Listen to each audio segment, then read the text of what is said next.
Compose பண்ண மாதிரி இருக்கும் கேட்கும்போது. நீங்கள் கர்நாடிக் ரொம்ப அதிகமாக இருக்கும் அந்த பாட்டில். கடைசியாக வந்து சில்லாக்ஸ் வந்து ஒரு ஹீரோவை ஒரு ஹீரோயின் வந்து வசிய மருந்துன்னு சொல்லுவாங்கல்ல, அந்த மாதிரி ஏதோ ஒன்று பண்ணி மயக்கிற மாதிரி ஒரு பாலில் ஒன்று போட்டு கொடுத்துருவாங்க. இது சுச்சுவேஷனில் வந்து பாலில் ஒரு மயக்க மருந்து இருக்கும்போது ஒரு ஹீரோ டகால் ரொம்ப ஸ்பீடாக டெம்போவாக ஆடுறது இல்லை மெலடியாக சம்மந்தம்லாம் போகிறதுலாம் இல்லாமல் இதில் வந்து ஒரு மயக்க உணர்வு இருக்கணும், மாஸ் இருக்கணும், அதே சமயத்தில் வந்து ஆடணும் அப்படின்னு நிறைய விஷயங்கள் பிளான் பண்ணி டியூன் கம்போஸ் பண்ணியாச்சு. அது வந்து கவிஞர் அண்ணாமலை எழுதியிருக்காரு. மஞ்சனத்தி மரத்துக்கட்ட கொஞ்ச நேரம் வாடிக்கிட்ட நாட்டுக்கட்ட டவுனுக்கட்ட ரெண்டும் கலந்த செம்மக்கட்ட கையிரண்டு உருட்டு கெட்ட கண்ணு ரெண்டும் வெட்ட வெட்ட நெஞ்சுக்குள்ள ரத்தம் சொட்ட எதுக்கு வர கிட்டன்னு சொல்லிட்டு ஒரு நல்ல கருத்தை சொன்னார் அவர் எனக்கு. அந்த கருத்து கேட்டோன்னே நல்லா இருந்துச்சுன்னு சொல்லிட்டு கம்போஸ் பண்ணி முடிச்சாச்சு. அதுக்கப்புறமும் வந்து ஒரு விஷயம் இன்னும் ஏதாவது ஒரு விஷயம் பண்ணா நல்லா இருக்கும்னு சொல்லிட்டு அதுக்கப்புறமும் ஒரு விஷயம் ஏதாவது ஒரு விஷயம் இதில் ஆட் பண்ணுமே அப்படின்னு சொல்லிட்டு மனசுக்கு தோண்டிட்டு இருந்துச்சு. அப்போதான் வந்து என்கிட்ட ஒரு பொண்ணு ஒரு 2 years முன்னாடி பேசிட்டு இருக்கும்போது சில்லாக்ஸ் அப்படின்னாங்க. ஏதோ டென்ஷன் ஆகும்போது சீரியஸாக பேசிட்டு இருக்கும் சில்லாக்ஸ் இது என்னதுன்னு கேட்டேன். சில்லுன்னு சொல்லுவோம் இல்லையா, சில் அவுட் மாமா அப்படின்னு சொல்றதுக்கும் ரிலாக்ஸ் பண்ணிங்க என்ன டென்ஷன் ஆகிறீங்கன்னு சொல்றது மிக்ஸ் பண்ணி நாங்கள் சில்லாக்ஸ்னு ஒரு புது வார்த்தை உருவாக்கியிருக்கோம் அப்படின்னு சொன்னாங்க. வழக்கமாக இதெல்லாம் நான் தான் பண்ணுறது, அவங்க பண்ணியிருந்தாங்க. அந்த விஷயம் ஞாபகம் வந்துச்சு. ஸோ சில்லாக்ஸ்னு போடலாமே இந்த வார்த்தையில் ஓப்பனிங்லன்னு சொல்லிட்டு சில்லாக்ஸ்ன்னு சொல்லிட்டு அந்த வார்த்தை ஒரு செட்டாக யூஸ் பண்ணுறாங்க. எல்லாருக்கும் இந்த இது ரீச் ஆகட்டும்னு சொல்லிட்டு ப்ளஸ் கேட்சியாக இருந்துச்சு, பாடி பார்த்தா நல்லா இருந்துச்சு. சில்லாக்ஸ்னு ஒரு பாட்டு, அந்த பாட்டுக்கு ஓப்பனிங் வந்து சில்லாக்ஸ்னு மாற்றிட்டேன். மஞ்சனத்தி மரத்துக்கிட்ட இருக்குது. அதுக்கு முன்னாடி இன்னொரு சின்ன பீஸ் ஒன்று கம்போஸ் பண்ணி பாட்டு வந்து சில்லாக்ஸ் ஆயிடுச்சு. அப்புறம் அடுத்த பாட்டு வந்து வேலா வேலா வேலா. சில்லாக்னா என்ன? சில்லாக்ஸ்னா எப்படி சொல்றது, மஜா ஜாலி நிறைய எல்லா அர்த்தம் எல்லாமே சேர்ந்தது. என்ஜாய், ஜாலியா இருங்க, ரிலாக்ஸா இருங்க, ஒரு ரொம்ப யோசிக்காதீங்க, கேளுங்க, அவ்வளவுதான். இதுல காரணம் காரியம்லாம் கிடையாதுன்ற மாதிரி ஒரு. இப்போ ஹாரிஸ் ஜெயராஜன் எடுத்துட்டோம்னா புரியாத ஒரு வார்த்தையை வச்சு ஆரம்பிப்பாங்க. அந்த மாதிரி நீங்க ஏதோ ஒரு சேவையாவே நினைச்சு செய்யறீங்களா? இல்ல இதுல பெரிய கருத்து இருக்குங்க, நிறைய விஷயம் இருக்கு இதுல. ஃபர்ஸ்ட் வந்து ஒரு லிரிக் அப்படின்றது எல்லா பாட்டுக்கும் வந்து ஒரு கருத்துன்றது முக்கியம் தான். அது எங்க சொல்றோம், முதல்ல சொல்றோமா பாதியில சொல்றோமா. பிளஸ் இப்போ குழந்தைங்க வந்து தமிழ் தெரியாதவங்க, வேற லாங்குவேஜ்ல உள்ளவங்க, மெமரி எடுத்தவொடனே ஃபுல்லா கருத்தா சொன்னா கூட இலைமறை காயா ஒரு விஷயத்த கொடுக்கணுன்றதுனால ஒரு சில்லாக்ஸ்க்கு உள்ள என்ன விஷயம் இருக்குன்னு பாருங்க. அங்க பாருங்க நல்ல கருத்து, மஞ்சனத்தி மரத்துக்கிட்ட கொஞ்ச நேரம் வாடிக்கிட்ட கருத்து அங்க எடுத்துக்குங்க, இதை வந்து நீங்க பாசிங் எடுத்துக்குங்க. ஸோ இதுதான் அந்த பாட்டு. வேலா வேலா வேலான்றது ஒரு சின்ன ஒரு பிட் சாங். அதுதான் நான் வந்து படம் ஆரம்பிக்கும் போது ட்ரெய்லர்ல படம் லான்ச் பண்ணும்போது அதுக்காக பண்ணி கொடுத்த பாட்டு. ரசிகர்கள் நிறைய பேர் வந்து அந்த பாட்டு படத்துல இருக்கு, அது வேணும் அப்படின்ற மாதிரி. ஆக்சுவலா நான் முதல்ல வந்து படத்துல இருக்கிற மாதிரி அதை பண்ணல.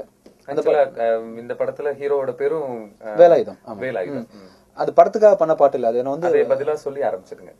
இது எப்படி சொல்றது, இந்த படத்துல விஜய் சாரோட இந்த படத்துல வந்து விஜய் சாரோட பேர் வந்து வேலாயுதம்.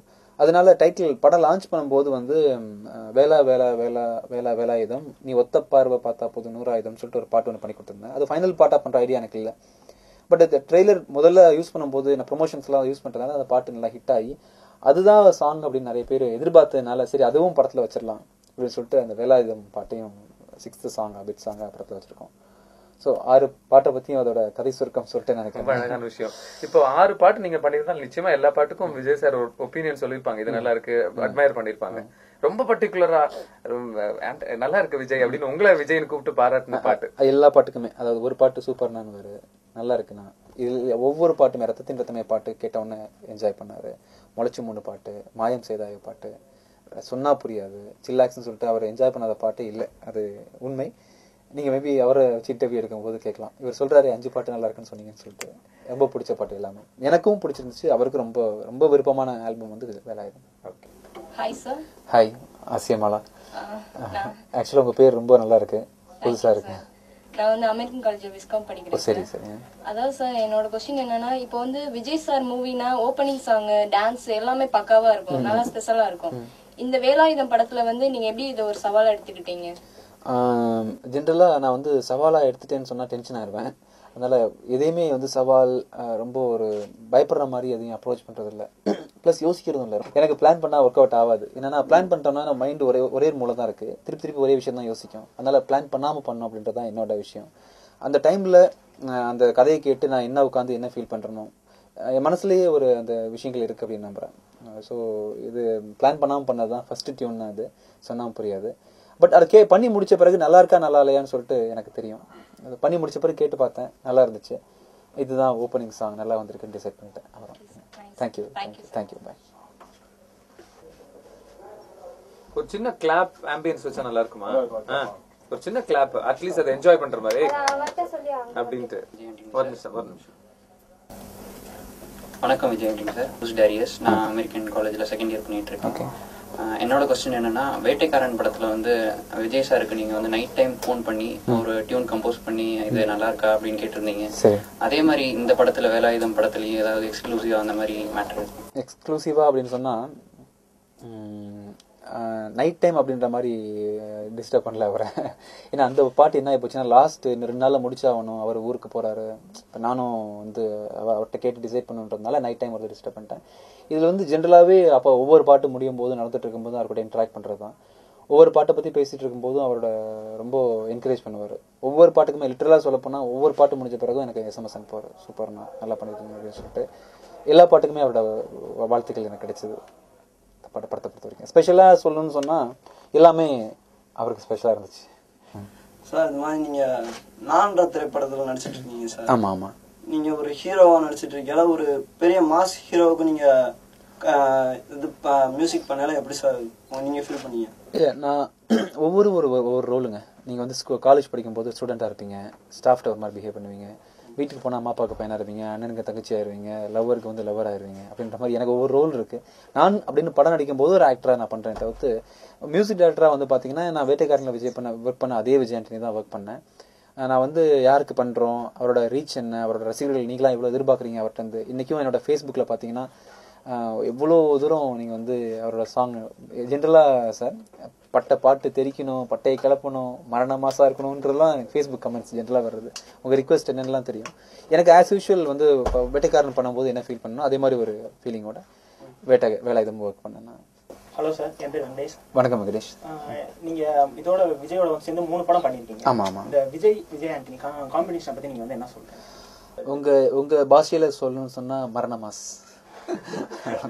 ஓகே சார், சரி தேங்க்யூ. ஹாய் சார், என் பேர் ராஜேஷ். வணக்கம் ராஜேஷ். இப்போ பாத்தீங்கன்னா வேட்டைக்கார் வந்து பெரிய பிளாக் பஸ்டர் மியூசிக் ஹிட். இப்போ வேலாயுதம் பாத்தீங்கன்னா ஹைலி எக்ஸ்பெக்டட் ஒன்று. நீங்க வந்து விஜய் ஃபேன்ஸ்க்கான ஸ்பெஷலா இந்த படத்துல என்ன புதுசா பண்ணிருக்கீங்க? புதுசா என்ன பண்ணிருக்கேன்னா, ஃபர்ஸ்ட் வந்து சில்லாக்ஸ் அப்படின்னு ஒரு வார்த்தை. வேட்டைக்காரன்ல மிஸ்ஸிங் வந்து அந்த வார்த்தை தான். நிறைய 5 பாட்டு ஹிட்டு தான். நான் வழக்கமாக என்னோட சிக்னேச்சர் நாக்கமுக்க மாதிரியோ ஏதாவது ஒரு வார்த்தையை வச்சு காயின் பண்ணி பண்ணுற மாதிரி ஒரு பாட்டு இல்லாமல் இருந்துச்சுன்றது குறை. சில்லாக்ஸ்ன்ற பாட்டு இதில் இருக்குது. ப்ளஸ் மெலடி, அதாவது இன்னும் ஸ்ட்ராங்காக இருக்கணும் அப்படின்றதுனால ஏதோ கிளாசிக்கலும் மெலடியும் ரொம்ப சேர்ந்து ஸ்ட்ராங்காக வந்து பண்ணி கொடுத்துருக்கேன். ப்ளஸ் வந்து நீங்கள் என்ன சொல்லணும்னு நினைக்கிறீங்க உங்கள் தலைவர்கிட்ட அப்படின்றத நான் வந்து பாட்டில் சொல்லியிருக்கேன். சொன்னால் புரியாது, சொல்லுக்குள்ளே அடங்காது, நீங்களாம் என் மேலே வச்ச பாசம் அப்படின்றது ரத்தத்தின் ரத்தமேன்னு சொல்லிட்டு ஓவராலாகவே உங்களுக்கும் அவருக்குள்ள ஒரு ரிலேஷன்ஷிப்பை வந்து இந்த பாட்டில் நான் கொண்டு வந்திருக்கேன் நம்புகிறேன். ஸ்பெஷலாக அப்படின்னு சொன்னால் 5 பாட்டும் ஐ திங்க் நல்லா பண்ணியிருக்கேன். Hi sir. Hi hi sir, எங்க மதுரையில் ஆடியோ ரிலீஸ் வச்சிருக்கீங்க, அதை பற்றி நீங்கள் என்ன நினைக்கிறீங்க? ஆக்சுவலாக இந்த ஆடியோ ரிலீஸ் மதுரையில் வைக்கணும்னு பிளான் பண்ணது வந்து நம்ம ப்ரொடியூசர் ஆஸ்கர் ரவிச்சந்திரன் சார் தான். வழக்கமாக எல்லாத்தையும் ரொம்ப வித்தியாசம் பண்ணக்கூடிய ஆள். தசாவதாரத்தில் பார்த்தீங்கன்னா ஒரு ஜாக்கி ஜானை வந்து கொண்டு வந்தார். இந்த படத்தில் அவர் வந்து விட்டுருந்தா ஒபாமாவை கூட கொண்டு வந்திருப்பார். அந்த அளவுக்கு வந்து பண்ணுவார். பப்ளிசிட்டி படம்னு வந்துருச்சுன்னு சொன்னால் அவருக்கு வந்து லிமிட் செலவு பற்றிலாம் பார்க்க மாட்டார். இந்த படத்தை கூட ரொம்ப பிரம்மாண்டமாக செலவு பண்ணார். அவரோட ஆசை தான் இந்த படத்தை வந்து மதுரையில் வைக்கணும்னு சொல்லிட்டு தென் அதை ராஜா சார்கிட்ட கன்வே பண்ணி தென் அதை விஜய் சார்கிட்ட கன்வே பண்ணி எல்லாம் டிசைட் பண்ணது தான் இதுதான். அது அவரோட விருப்பப்படி. ப்ளஸ் எனக்கே சந்தோஷமாக பட்டுச்சு. வழக்கமாக எல்லாமே மெட்ராஸ்லேயே முடிச்சுட்டு போயிடுறோம். ரியல் மாசு நீங்களாம் இங்கே இருக்கீங்க. இன்றைக்கும் வந்து ஆஸ்கர் ரவிச்சந்திரன் அப்படின்னு சொன்னால் யாருன்னு மக்களுக்கு தெரியாது. வேலை மட்டும்தான். இன்றைக்கி பார்த்தீங்கன்னா நம்ம எல்லாம் அவரோட அவரோட படம் எல்லாமே மதுரையில் நடந்துட்டு இருக்கு. பட் ஆனால் அவர் வந்து இப்போ சென்னையில் அடுத்த கட்ட வேலைகள் வேலாயத்தை எப்படி இன்னும் ப்ரொமோட் பண்ணுறதுன்ற மாதிரி ஒர்க் பண்ணிட்டு இருக்க. ஒரு சிம்பிள் மேன். அவர் கூட ஒர்க் பண்ணுறது ரொம்ப சந்தோஷமாக இருக்கு எனக்கு இந்த படத்தில்.